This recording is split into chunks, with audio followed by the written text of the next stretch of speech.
మరి ఏ జీవి ప్రాణం కూడా తక్కువ కాదు. నీ ప్రాణం కంటే ఆ కోడి ప్రాణము, ఆ మేక ప్రాణము, ఆ చేప ప్రాణం ఏమీ తక్కువ కాదు మిత్రమా.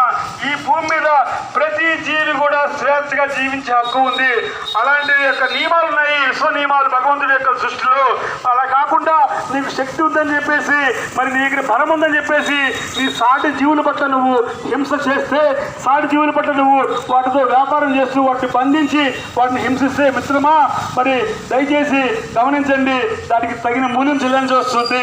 మరి వాటికి నోరు లేదు కదా అని చెప్పేసి ఆ యొక్క సాటి జీవుల పట్ల నువ్వు వాటిపైన హింస చేస్తే, మరి భగవంతుడు అనేటువంటి జడ్జి ఉన్నాడు ప్రకృతిని కోర్టులో, ఖచ్చితంగా నీకు ఏదో ఒక రోజు నీకు శిక్ష పడుతుంది మిత్రమా. దయచేసి గమనించండి. ఏ కబీర్ దాస్ అనే మహానుభావుడు ఏమని చెప్తాడంటే, ఆవగింజంత చేప పిల్లను చంపి 1,000,000 ఆవుల్ని దానమిచ్చినా నీ పాపం పోదు అని చెప్తాడు మిత్రమా. అంటే ఆ యొక్క పాపపు కర్మని ఖచ్చితంగా నువ్వు మరి బాధల రూపంలోనో, కష్టాల రూపంలోనో, యాక్సిడెంట్ రూపంలోనో ఖచ్చితంగా నువ్వు అనుభవించే తీరాలి. ఇది కర్మ సిద్ధాంతము, ఇది విశ్వ నియమము అని చెప్తున్నారు మహానుభావులందరూ. మరి దయచేసి ప్రతి ఒక్కరు కూడా మేల్కోండి. మరి యోగి వేమన మహానుభావుడు చెప్తున్నాడు, పక్షి జాతిని బట్టి పరగ హింసని బట్టి కుక్షి నిండా కూరుడకు వండి తినడువాడు వసుద చండాడు అని చెప్తాడు మిత్రమా. దయచేసి మనందరం కూడా చండాలుగా ఉండాలా? మరి మానవత్వంతో మనుషులుగా జీవితం మిత్రులారా. మనకి మంచి మనసు ఉంది కాబట్టి ప్రతి ఒక్కరు కూడా చక్కగా శాఖాహారం తీసుకోండి. ఏ జీవిని చంపే మనకు లేదు. మనిషి ప్రాణం ఎంత విలువైనదో ప్రతి జీవి ప్రాణము దానికి అంతే విలువైంది మిత్రమా.